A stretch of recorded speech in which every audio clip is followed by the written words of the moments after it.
देखिए दोस्तों, आज का हमारा टॉपिक है एस आई और सी आई में अंतर। तो एस आई क्या होता है? एस आई में हर एक साल जो ब्याज बनता है वो बराबर होता है, लेकिन सी आई में जो हर एक साल ब्याज बनता है वो बराबर नहीं होता है। एस आई में हर एक साल मूलधन पर ही ब्याज बनता है, लेकिन सी आई में हर एक साल जो ब्याज बनता है वो अपने पिछले साल के मिश्रधन पर बनता है।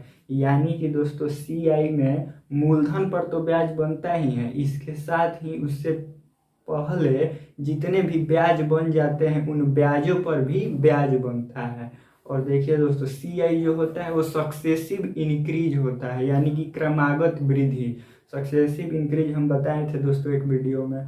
और इन दोनों में एक समानता भी है दोस्तों, जो एस आई और सी आई होता है इनमें एक समानता है कि पहले साल के, यानी कि एक साल में जितना एस आई बनता है उतना ही सी आई भी बनता है। यानी कि पहले साल का एस आई और सी आई दोनों बराबर होता है।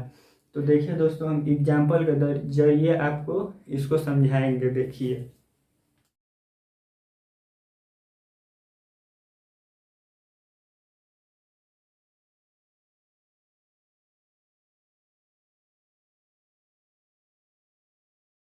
देखिए दोस्तों, दोनों एस आई और सी आई में हम ये ले लिए हैं मूलधन 10,000 टाइम 3 ईयर, और रेट जो है 10% है, यानी कि 10% वार्षिक ही है दोस्तों। ठीक है, तो अब देखिए हम इसको दोनों में बनाकर आपको दिखाते हैं। तो एस आई में क्या होगा, हर एक साल क्या होता है दोस्तों, ब्याज लगता है किस पर? मूलधन पर ही। तो 10,000 का 10% ये कितना हो गया?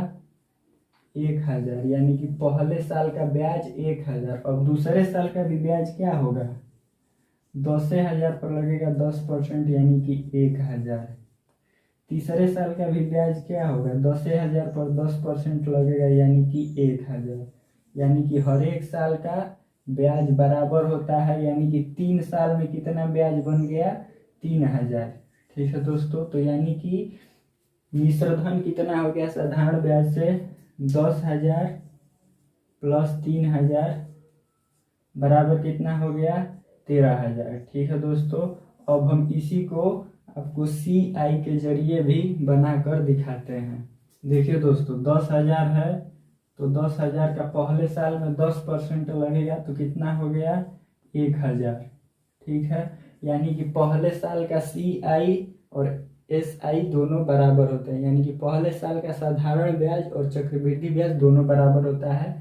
देखिए 1,000 आ गया। अब देखिए दूसरे साल दोस्तों कैसे लगेगा? 10,000 पे तो लगेगा ही, प्लस में अपने पिछले साल में जितने भी ब्याज हो गए हैं उन पर भी लगेगा 1,000। ठीक है दोस्तों, या अपने पिछले साल के मिश्रधन पर लगता है। तो पिछले साल का मिश्रधन क्या हो गया? 10,000 प्लस 1,000, 11,000 हो गया ना दोस्तों। तो देखिए अब इस पर 10% लगेगा, तो इसका 10% कितना हो गया? 1,000, और इसका 10% 100।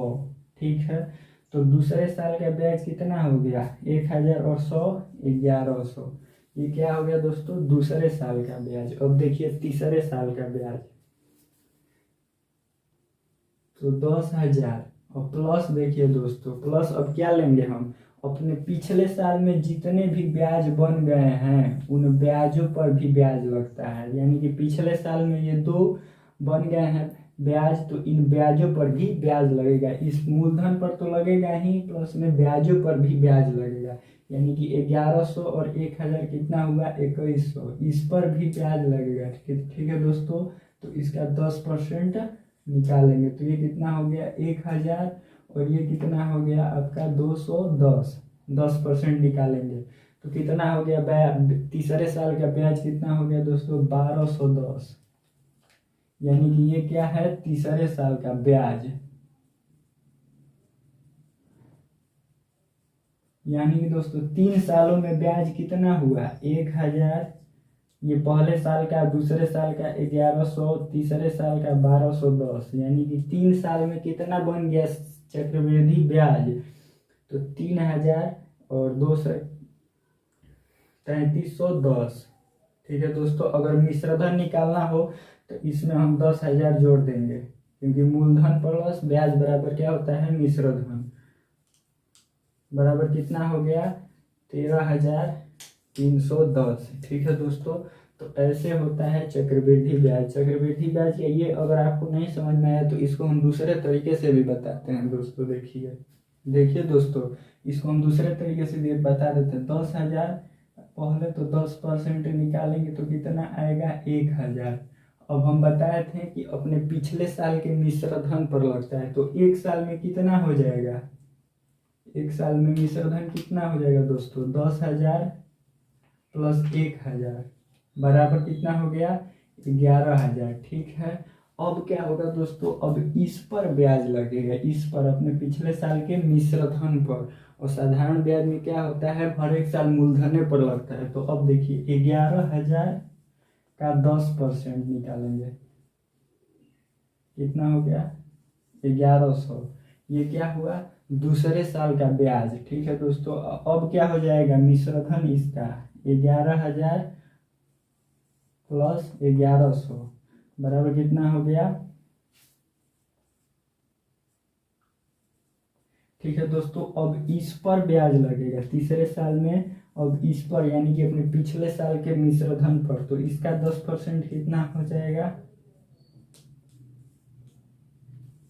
1,210। यानी कि तीसरे साल का ब्याज क्या हो जाएगा, 1,210। ठीक है दोस्तों, तो अब 3 साल बाद की क्या हो जाएगा मिश्र धन, या तो हम क्या कर सकते हैं, ये 10,000 में ये 1,000 जोड़ दे, ये 1,100 जोड़ दे, ये 1,210 जोड़ दे, या हम क्या कर सकते हैं, दूसरे साल के मिश्र धन में तीसरे साल का ब्याज जोड़ देंगे। तो 21,00 प्लस 1,210 बराबर कितना हो जाएगा, 1,331,0। ठीक है दोस्तों, यही होता है इसमें अंतर। तो आपको इसमें कुछ भी दिक्कत हो कमेंट जरूर कीजिएगा। धन्यवाद।